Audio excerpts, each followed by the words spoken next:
오늘 아침엔 요한복음 18장 33절에서 40절까지 말씀 가지고 빌라도가 버린 하나님이라는 제목으로 같이 상고하겠습니다. 33절부터 제가 봉독해 올릴 때 여러분 마음속으로 따라 봉독하시기 바랍니다. 이에 빌라도가 다시 관정에 들어가 예수를 불러 이르되 네가 유대인의 왕이냐? 예수께서 대답하시되 이는 네가 스스로 하는 말이냐? 다른 사람들이 나에 대하여 네게 한 말이냐? 빌라도가 대답하되 내가 유대인이냐? 네 나라 사람과 대제사장들이 너를 내게 넘겼으니 네가 무엇을 하였느냐? 예수께서 대답하시되 내 나라는 이 세상에 속한 것이 아니니라. 만일 내 나라가 이 세상에 속한 것이었더라면 내 종들이 싸워 나로 유대인들에게 넘겨지지 않게 하였으리라. 이제 내 나라는 여기에 속한 것이 아니니라. 빌라도가 이르되 그러면 네가 왕이 아니냐? 예수께서 대답하시되 네 말과 같이 내가 왕이니라. 내가 이를 위하여 태어났으며 이를 위하여 세상에 왔나니 곧 진리에 대하여 증언하려 함이로라. 무릇 진리에 속한 자는 내 음성을 듣느니라 하신대. 빌라도가 이르되 진리가 무엇이냐 하더라. 이 말을 하고 다시 유대인들에게 나가서 이르되 나는 그에게서 아무 죄도 찾지 못하였노라. 6월절이면 내가 너희에게 한 사람을 놓아주는 전례가 있으니 그러면 너희는 내가 유대인의 왕을 너희에게 놓아주기를 원하느냐 하니 그들이 또 소리질러 이르되 이 사람이 아니라 바라바라 하니 바라바는 강도였더라. 아멘. 결론적으로 빌라도의 모습 그리고 또 유대 종교 지도자들 그 수많은 군중들은 예수를 십자가에 못 박고 바라바 강도 살인자를 자유케 해주었던 그런 결과를 초래했다고 본문은 말하고 있습니다. 예수님은 유대인의 지도자 중 하나인 대제사장 안나스에게 넘겨졌습니다.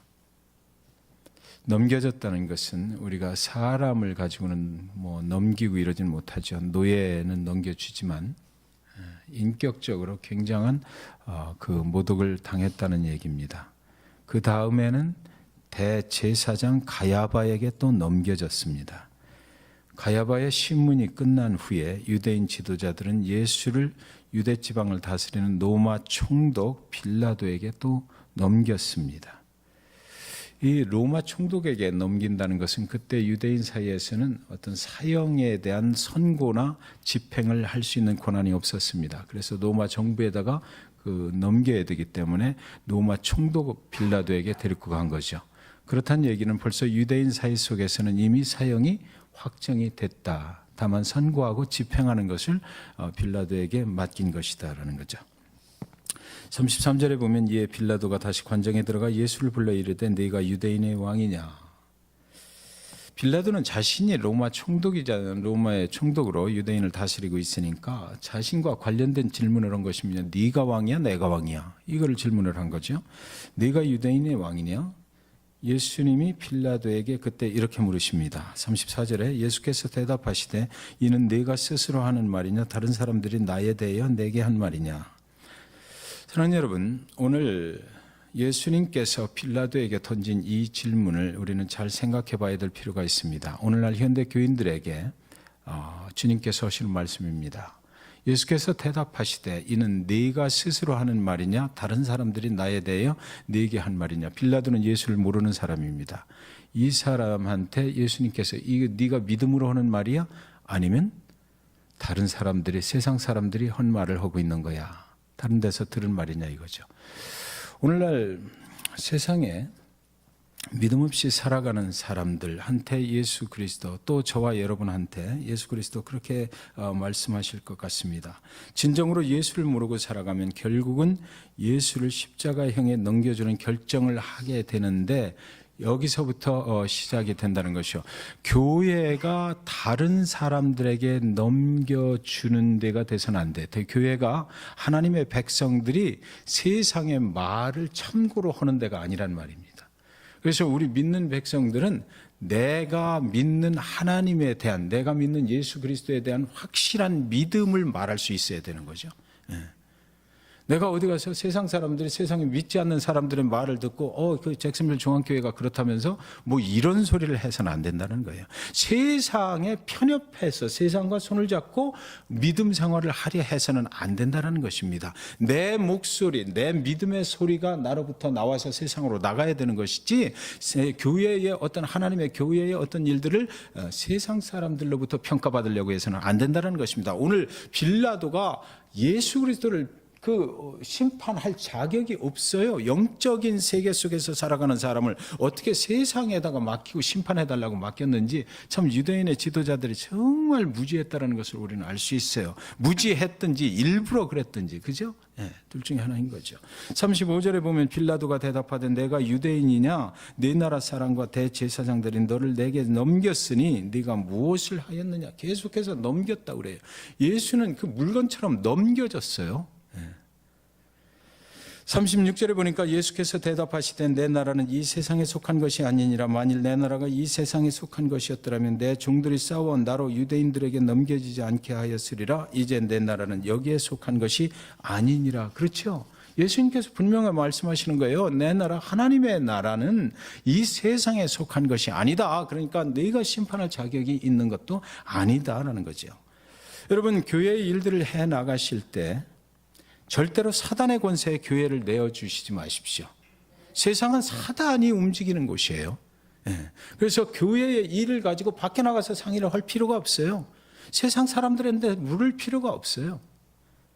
그렇기 때문에 우리는 말씀을 공부해야만 합니다. 하나님의 말씀이 중심이 돼야 되고 교회 안에 온전히 하나님께서 주신 이 성경 말씀이 인도해 갈 수 있도록, 그리고 모든 예배 가운데 중심에 하나님이 서시고 그 예배를 받으시는 분이 하나님이시고 예수 그리스도 그분이 중심에 서는 그런 교회가 돼야 되겠다라 이거예요. 세상을 이길 수 있는 방법은 그것밖에는 없어요.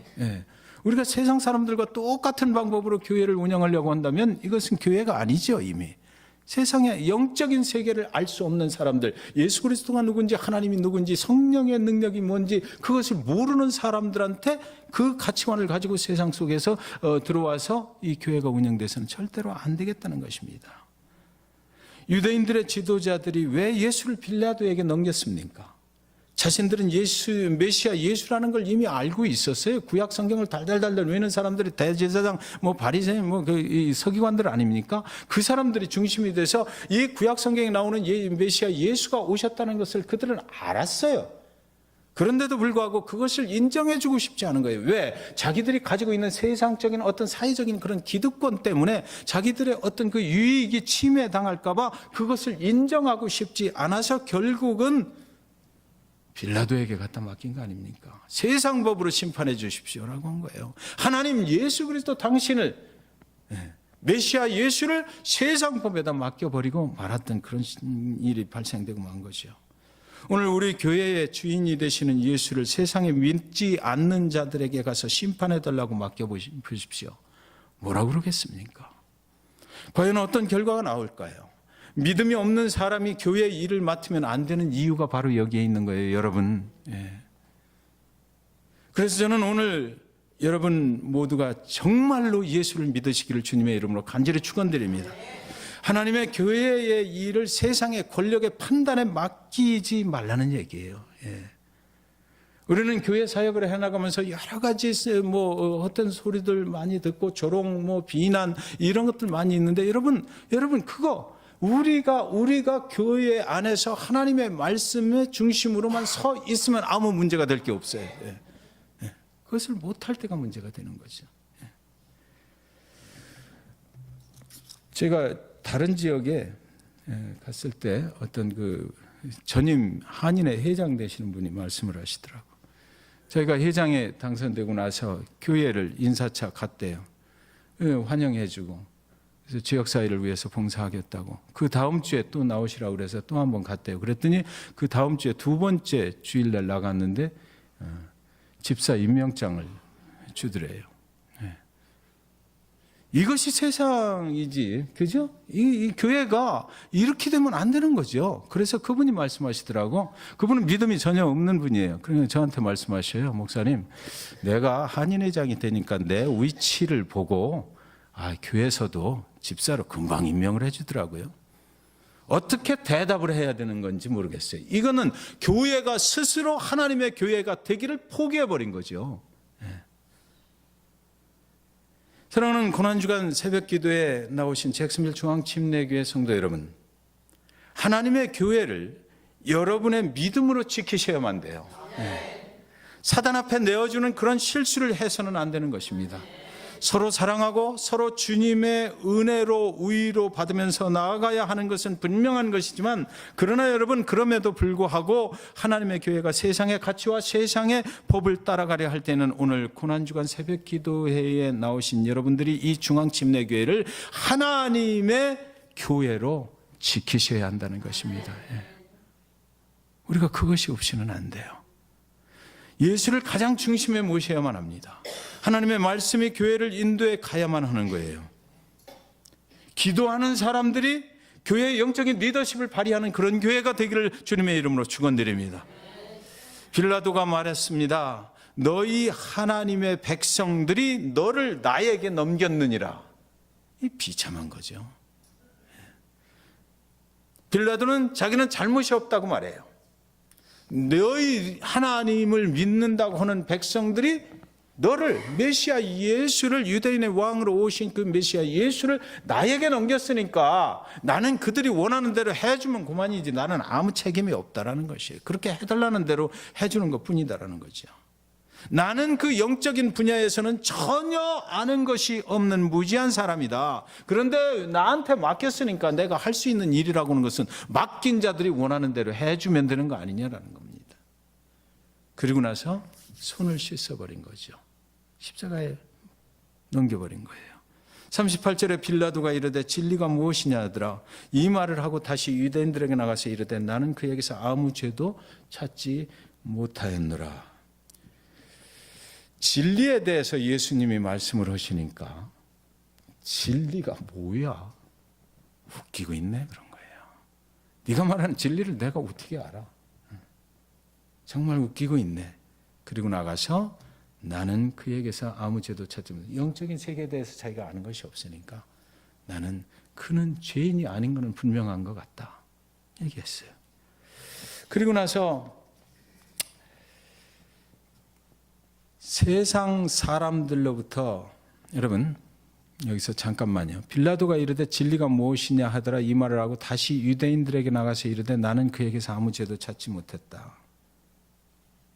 그리고 나서요, 아무 죄도 찾지 못했는데 여기서 빌라도가 아주 머리를 쓰는 거죠.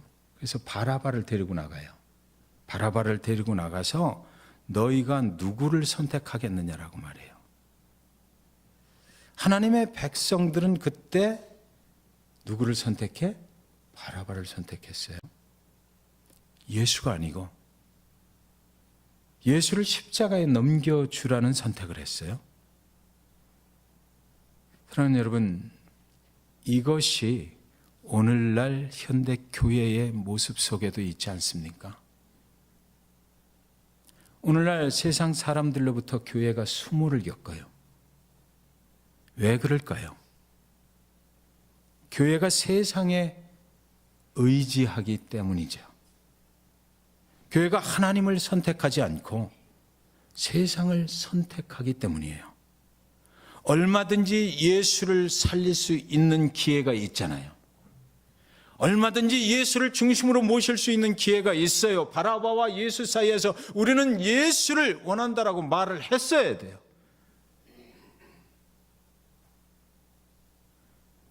이것을 성경은 뭐라고 그래요? 하나님의 백성들이 지은 죄라고 하는 거죠. 하나님의 백성들이 스스로 죄를 선택하는 거예요. 사랑하는 여러분, 여러분이 인생의 길을 선택할 때 꼭 오늘 이 본문 말씀을 기억하시기 바랍니다. 우리는 종종 세상과 하나님 사이에서 갈등을 느낄 때가 있어요. 내 갈 길을 결정해야 될 때 이 길이 옳은 길인가, 이 길이 옳은 길인가, 세상과 하나님 사이에서 하나님께서 물을 때가 있어요. 이것을 원하냐, 이것을 원하냐. 그런데 이쪽을 보니까 예수 그리스도 그분이 내 삶을 인도해 가시는데 너무나 힘들고 어려울 것 같아. 고난과 고통의 길을 함께 가야 될 것 같아. 이 눈은 직접 이 길은 정말 나의 직접적인 이득이 보이지를 않는 것 같아. 그러나 이쪽 세상 바라바를 선택했을 때는 내가 뭔가 좀 될 것 같아. 세상에서 뭔가 높임을 받을 것 같아. 그러나 그럼에도 불구하고 이때 우리는 조심해야 된다는 거죠. 하나님을 선택해야 됩니다. 교회도 그래야 돼요. 금방 뭔가 이루어질 것 같죠? 절대로. 좀 어렵고 힘들고 그런 길이 보일지라도 그것이 하나님의 길이고 예수 그리스도 그분이 거기 계시다면 그분을 선택해야 된다는 것입니다. 여기 그 군중들 속에 알면서도 침묵한 사람들, 오늘날 현대 그리스도인들의 모습이 이런 모습은 아닌가 저는 생각했습니다. 알면서도 저건 세상의 방법이야, 저렇게 선택하면 안 되라는 것을 알면서도 저분은 메시아 예수라는 것을 알면서도 그날 모두가 다 예수를 십자가에 못 박아라, 예수를 십자가에 못 박아라 소리치고 있으니까 그 앞에서 손을 들고 뭐 예수를 십자가에 못 박아라 소리치지는 않을지라도 그냥 거기에 묻어가고 있는 사람들. 여러분, 믿음은 강해야 돼요. 믿음은 분명해야 되는 것입니다. 세상을 이길 수 있는 방법은 내 믿음이 그냥 이렇게 쫓아가는 그런 믿음이 아니고요. 분명해야 됩니다. 나를 구원하신 예수 그리스도 그분이 나를 어떻게 구원했는지, 어떻게 해서 그 생명을 나를 위해서 주셨는지 그것을 분명히 내가 말할 수 있어야 됩니다. 그리고 그분이 내 인생의 생명의 주인이라는 것을 분명히 가지고 가고 모든 선택을 할 때 그분 앞으로 그분이 원하는 대로 선택할 수 있어야만 우리는 정말 성경에서 말씀하시는 예수를 믿는 자들이 승리하게 되리라는 그 승리를 경험할 수가 있단 말이죠. 믿음이 미적지근하면서 하나님께서 주시는 그 축복을 기대할 수 없어요. 때로는 세상과 타협하고 때로는 하나님을 타협하고 세상과 하나님 사이에 중간에 서 있어가지고는 그런 일은 절대로 발생되지 않는다는 것입니다. 침묵하면 안 되는 거예요. 그리스도를 나는 말할 수 있어야 돼요. 나의 구주라고 말할 수 있어야 됩니다. 오늘 질문하겠습니다. 빌라도가 예수를 죽였습니까? 아니면 하나님의 백성들이 예수를 죽였습니까? 하나님이신 예수는 하나님의 백성들에 의해서 고난받고 십자가에 던져진 거예요. 빌라도는 자신의 말대로 죄가 없어서 손을 씻어버렸어요. 우리가 그리스도인이라고요? 정말 우리가 그리스도인인 건 맞습니까? 하나님의 말씀으로 삶을 살아가는 사람 맞습니까? 교회는 예수를 믿고 구원받아 성령으로 사는 사람들의 공동체입니다. 교회는 성령으로 살아가는 신앙의 공동체예요.